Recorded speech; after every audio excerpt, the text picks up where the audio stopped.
जय हिंद। आज हम इस वीडियो में देखेंगे प्रश्नावली 6.1। इससे पहले जो बेसिक आपका टॉपिक था त्रिभुज में, वो हम काफी अच्छे तरीके से बता दिए हैं। अगर उसका वीडियो नहीं देखे तो पहले से अपलोड है और प्लेलिस्ट बना हुआ है, वहां पर जाकर के चेक कर लीजिए। और अभी के क्लास में हम इस टॉपिक में देखेंगे प्रश्नावली 6.1। और 6.1 में किस प्रकार से क्वेश्चन को हल किया जाता है या कौन से क्वेश्चन इंपॉर्टेंट होता है, वो चीज को देखेंगे। देखिए, हम आपको बताते हैं, जिस प्रकार से शादी ब्याह में लड़का लड़की से जो बात पूछा जाता है और सब लोग अच्छे अच्छे बात को बोलते हैं कि हमारी बेटी बहुत अच्छी है, और वो बोलता लड़का वाला कि हमारा बेटा बहुत अच्छा है, उसी प्रकार से बेसिक नॉलेज में उसी प्रकार से बताया गया सर्वांगसम किसे कहते हैं और फिर समरूप किसे कहते हैं। अच्छाई और बुराई किस प्रकार से आपके अंदर कन्वर्ट हुआ है, आपके अंदर कितना अच्छे तरीके से ऑब्जर्व किए हैं, ये 6.1 में आपको समझ में आएगा। तो चलिए पढ़ते हैं। 6.1 में सबसे पहला जो आपका क्वेश्चन क्या है वो समझिए। सबसे पहला जो आपका क्वेश्चन है, रिक्त स्थान को भरिए। अगर आप बुक पढ़ते हैं या बुक में आप देखेंगे तो इसमें और भी कुछ लिखा हुआ है कि 6.1 में जो पहला नंबर क्वेश्चन है, अगर हम देखिए बता दें तो उसमें लिखा हुआ है कि कोष्टकों में दिए गए शब्दों में से सही शब्द का प्रयोग करते हुए रिक्त स्थान को भरिए। इसमें देखिए पहला नंबर आपका क्वेश्चन है, सभी वृत्त डॉट डॉट होते हैं। यहाँ पे आपको ऑप्शन दिया हुआ या तो सर्वांगसम होगा या तो समरूप होगा। सर्वांगसम किसे कहते हैं, समरूप किसे कहते हैं, आपको बहुत अच्छे तरीके से बेसिक बारे में बताया, फिर भी यहाँ पे बताया सर्वांगसम हम उस आकृति को कहते हैं जिसका आकृति समान हो और उसका माप भी बिल्कुल सेम होना चाहिए। जैसे कि अगर दो वृत्त दिया हुआ है तो दोनों वृत्त की त्रिज्या सेम होना चाहिए, क्योंकि यानी आकार तो बिल्कुल सेम है कि दोनों वृत्त है, लेकिन आकृति का माप बिल्कुल सेम होना चाहिए। अगर पहला वृत्त है उसका अगर त्रिज्या 7 सेंटीमीटर दिया हुआ तो दूसरा वृत्त का त्रिज्या 7 सेंटीमीटर है, उस कंडीशन में सर्वांगसम कहलाएगा।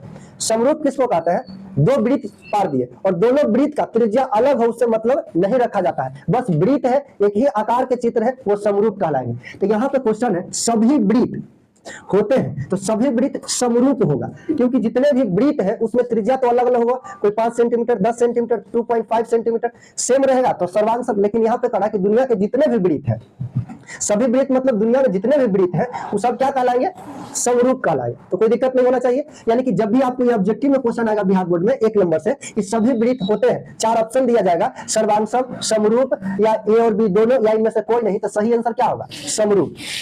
चलिए दूसरा नंबर क्वेश्चन को समझिए। कहा कि सभी वर्ग होते हैं समरूप होंगे कि सर्वांगसम होंगे। तो देखिए, जिस प्रकार से वृत्त की आकृति गोल होता है उसी प्रकार से वर्ग की आकृति वैसा होता है जिसमें सभी भुजा आपस में क्या होता है, बराबर होता है, सभी भुजा आपस में बराबर। तो वर्ग जब पारेंगे तो कोई छोटा हम लोग वर्ग पार देंगे, जिसका वर्ग का जो एक भुजा होगा 5 सेंटीमीटर, तो सभी भुजा 5 सेंटीमीटर हो जाएगा, कोई दिक्कत है। कोई ऐसा भी वर्ग होगा जिसका दूरी यानी कि उसका भुजा होगा 50 सेंटीमीटर होगा या 50 मीटर होगा, है कि नहीं। तो इसमें क्या करा कि सभी वर्ग होते हैं, तो वर्ग में माप तो अलग अलग होगा ना, सेम रहेगा तो सर्वांगसम, लेकिन सेम नहीं करा। जितना भी दुनिया में वर्ग है वो सब क्या कहलाएगा, समरूप कहलाएगा, क्योंकि सबका आकार आकृति तो एक ही टाइप के होगा, है कि नहीं। छोटा रहे चाहे तो बड़ा रहे, वर्ग तो इसी प्रकार के बनेगा। देखो तो इसको थोड़ा सा बड़ा बना देते हैं, है कि नहीं। तो ये भी छोटा वर्ग है, यही क्या है, थोड़ा सा बड़ा वर्ग है, माप में ही छोटा है, माप में ही बड़ा है, लेकिन है तो ये वर्ग है ना। तो जितना भी वर्ग है वो सब क्या कहलाएगा, समरूप कहलाएगा। क्या कहलाएगा, समरूप। कोई दिक्कत, आगे समझिए। तीसरा नंबर आपका क्वेश्चन है, सभी 10 त्रिभुज समरूप होते हैं, किस कंडीशन में होते हैं या कौन से त्रिभुज समरूप होते हैं। कहा कि सभी 10 और त्रिभुज समरूप होते हैं।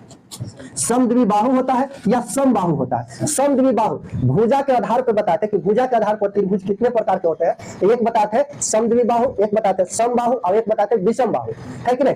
जिसमें समबाहु त्रिभुज होगा ना, समबाहु सभी भुजाओं बराबर होगा उसको समबाहु कहते हैं, और सभी भुजा बराबर होगा वही क्या कहलाएगा, समरूप कहलाएगा। यहाँ पे क्या भरा जाएगा जी, समबाहु, बाहु, समबाहु, यानी कि सभी समबाहु त्रिभुज समरूप होते हैं। कोई दिक्कत यहाँ तक नहीं है। चलिए चौथा नंबर क्वेश्चन आप एक समझिए, यानी कि पहला में 4 नंबर है, भुजाओं की समान संख्या वाले 2 बहुभुज समरूप होते हैं।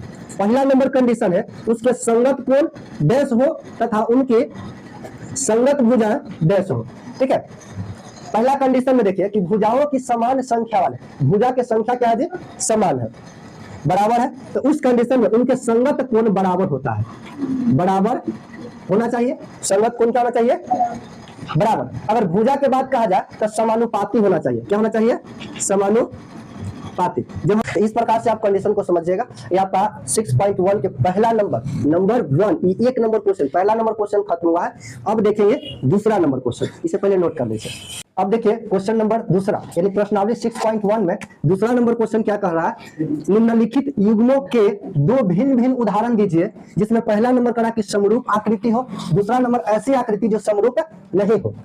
यानी इस क्वेश्चन को अगर देखा जाए तो क्वेश्चन के अकॉर्डिंग अगर क्वेश्चन ये कह रहा है कि आपको दो गो भिन्न भिन्न मतलब अलग अलग आकृति को बनाना है, जिसमें पहला नंबर कंडीशन करा कि दो गो आप चित्र बनाइए जिसमें समरूप हो और दो गो ऐसा आकृति बनाइए जो समरूप नहीं हो। जैसे समझिए देहाती भाषा में अगर एक खूंटा गाड़ दिए, ठीक ना, अब इसमें एक गाय, इधर से गाय बांध दिए और इधर से भी गाय बांध दिए, ठीक ना, दोनों आराम से रह सकता है कि नहीं रह सकता है।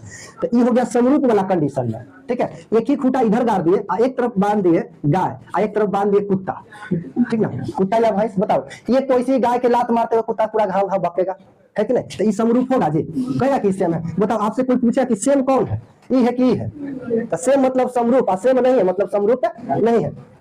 देखिए गाय एक ही खूंटा में बांधा हुआ मतलब ये समरूप होगा, और इसमें गाय और कुत्ता या फिर गाय या फिर भैंस बांध दिया गया, ठीक ना, या फिर गाय कुत्ता बकरी बांध देता और समरूप ना होगा, है कि नहीं। वो तो और नहीं देखा जाता है कि हमने लिखा है लेकिन इसको देखो सींग निकला है, कुत्ता समझा ये दूसरा जाति के कुत्ता आ गया है तो बकरी के खा पी जाएगा, ठीक ना। तो उसी प्रकार से अगर एक ही आकृति रहेगा तो समरूप कहलाएगा, एक ही आकृति नहीं रहेगा तो समरूप नहीं कहलाएगा। तो देखिए यही आप चित्र में समझिए, इस कंडीशन से हम आपको बता रहे हैं।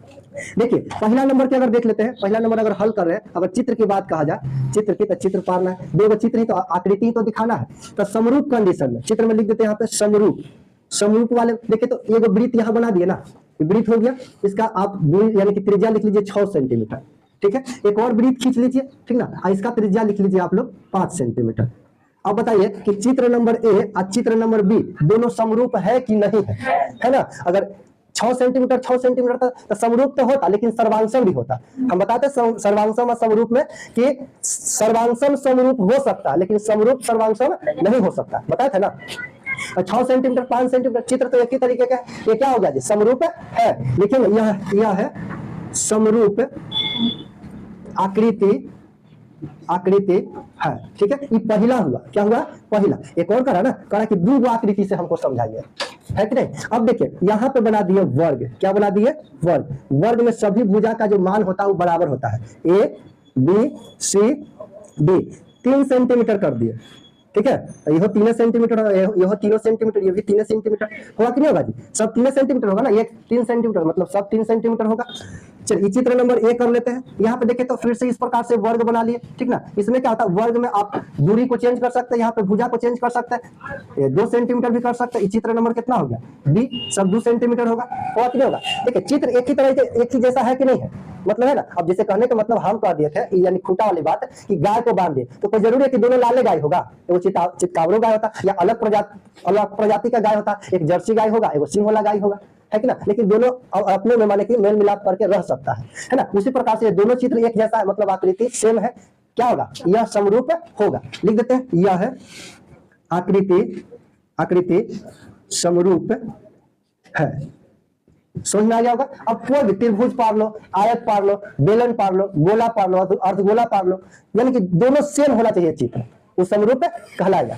आगे समझते दूसरा नंबर में क्या कहा जा रहा है, ऐसी आकृति जो समरूप नहीं हो, मतलब एक खूंटा में वो कुत्ता के और वो बकरी के या गाय को बांध देना है कि नहीं। इसी में से ले लो। अब यहाँ से वृत्त ले लेते हैं, वो वर्ग ले लेते हैं, है कि नहीं। यहाँ से वृत्त पार लिए और वृत्त की त्रिज्या जो सेम है, सेम लिख दीजिए कि 5 सेंटीमीटर या 6 सेंटीमीटर, है कि नहीं। अब इसके सामने वो वर्ग बना दीजिए, क्या बना देते हैं जी, वर्ग बना देती है 3 सेंटीमीटर, यह 3 सेंटीमीटर, ये भी 3 सेंटीमीटर, ये भी 3 सेंटीमीटर। ये चित्र नंबर यह हो गया, चित्र नंबर बी, दूसरा नंबर क्वेश्चन के लिए, है कि नहीं। अभी समझिए यहाँ पे तो अलग अलग देखने में लग रहा है कि ना, ये कहाँ गोल है ये कहाँ लंबा है, बताइए लंबा दिखाई दे रहा है। चरखुट मतलब ये वर्ग, चारों भुजा आपस में क्या है, बराबर है। ये क्या है, सभी भुजा यानी कि इसका त्रिज्या पर डिपेंड करता है कि कितना गोलाकार है कि नहीं। गोला लंबा है, ऐसा लंबा रहेगा तो फिर लंबा कैसे रहेगा, ठीक है। चलिए इधर देखिए, ये समरूप नहीं है, इस चित्र को क्या कहेंगे, इस चित्र को क्या कहेंगे, समरूप नहीं है। लेकिन यह है आकृति समरूप नहीं है या नहीं हो सकता है ना, नहीं है। एक और पारना है कि नहीं। चलिए दूसरा नंबर में हम देखेंगे, दूसरा के पहला नंबर था, दूसरा के दूसरा नंबर है। देखिए आयत पढ़े है ना, चलिए तो आयत बना लेते हैं। देखिए लंबा आयत, ये कैसा दिखाई दे रहा है सितारे नीले, बताओ तो, ये आपको गोला ना दिखाई दे रहा है। चले यहाँ पे ए, यहाँ पे बी और यहाँ पे सी, यहाँ पे डी। ये आयताकार खेत है, ठीक है, जिसमें लंबाई आपका कुछ सेंटीमीटर दिया रहेगा, चौड़ाई कुछ सेंटीमीटर दिया रहेगा। इसके सामने जस्ट एक और चित्र बनाया हुआ है जो उसका खेत जो है त्रिभुजाकार है। क्या जी? त्रिभुजाकार, त्रिभुज के आकार के, ए बी सी। कभी कभी तो हम लोग खेत देखते हैं, एक एक खेत के 5 गो कोना होता है, 7 गो कोना होता है, और जेकर खेत बढ़िया होता है तो 4 गो कोना होता है कि नहीं। अब कोई कोई के घर में देखे टेढ़ा रहता है, सीधा रहता है, चरखुट रहता है, कोई आयताकार। अगर भूकंप रोधी, सोशल साइंस में पढ़ना है ना, अगर भूकंप रोधी हम लोग को घर बनाना है तो किस आकृति में बनाना चाहिए? आयताकार वाले में, है कि नहीं। तो देखिए इस प्रकार से एक आयत हो गया और एक त्रिभुज हो गया। ये कभी समरूप होगा नहीं ना, लेकिन यह आकृति समरूप नहीं है, समरूप नहीं है। हमें पूरा उम्मीद है कि यह दूसरा नंबर क्वेश्चन चित्र के अकॉर्डिंग बहुत अच्छे तरीके से समझ गए होंगे। तो इस चित्र को आप अच्छे से कॉपी में पहले नोट कीजिए, और आपसे वहां पे बोर्ड ऑफिस में क्वेश्चन किस प्रकार से पूछा जाएगा, जैसे कि यहाँ से पूछ दिया वृत्त और यहाँ पे वर्ग, और लिखा रहेगा कि आकृति निम्नलिखित में से है। ऑप्शन ए रहेगा समरूप, ऑप्शन बी रहेगा असमरूप, या ऑप्शन सी रहेगा सर्वांगसम, ऑप्शन डी रहेगा इनमें से कोई नहीं। तो जब समरूप हो ही नहीं रहा तो सर्वांगसम कैसे होगा? तो असमरूप कहलाएगा ना। इसको पहले नोट कीजिए। देखिए प्रश्नावली 6.1 के last question, question number 3। Question number 3 में आपको यह है कि बताइए कि निम्नलिखित चतुर्भुज में समरूप है या नहीं है। मतलब देखना कि समरूप है कि समरूप नहीं है। अब देखिए खुद से देखिए और आकृति को जज कीजिए, एक जैसा लग रहा है? नहीं। पहले कंडीशन फाइनल हो गया कि समरूप नहीं है। दूसरा कंडीशन में देखिए इसका भुजा अलग अलग है। क्या जी? भुजा अलग है। अगर देखा जाए तो यहाँ पे ये वर्ग टाइप के लग रहा है, ये चतुर्भुज तो है, ठीक है। वर्ग में तो उसमें तो 4 भुजा है, लेकिन बिल्कुल उसमें वर्ग की टाइप के लग रहा है, लेकिन ये वर्ग लिखा नहीं लग रहा है। इसमें भुजा क्या है? अलग अलग है। इसको क्या लिखेंगे? यह समरूप नहीं है, यह है समरूप नहीं है, क्योंकि भुजा, यानी भुजाएं लिख देते हैं, भुजा है भिन्न है। भुजाएं क्या है जी? भिन्न है। भिन्न मतलब अलग है, ठीक है। तो आपको 6.1 में क्वेश्चन नंबर 1, क्वेश्चन नंबर 2 और क्वेश्चन नंबर 3 जो इंपॉर्टेंट था हम आपको बताएं। देखिए क्वेश्चन नंबर 1 में क्या पढ़े कि रिक्त स्थान को भरने के लिए था समरूप और सर्वांगसम। दूसरा नंबर में क्या पढ़े कि आकृति को दर्शाना था, आकृति बनाना था, समरूप के लिए अलग और समरूप न होने के लिए अलग। तीसरा नंबर में आपका चित्र दे भी दिया था, यानी दिया हुआ था, और उसमें बताना था कि समरूप है कि नहीं है। तो 6.1 बहुत अच्छे तरीके से समाप्त हुआ। बाकी के 6.2 जो टॉपिक स्टार्ट होगा वो नेक्स्ट वीडियो में स्टार्ट होगा, आगे समझेंगे। तो आज के लिए इस टॉपिक में इतना ही। ओके, जय हिंद।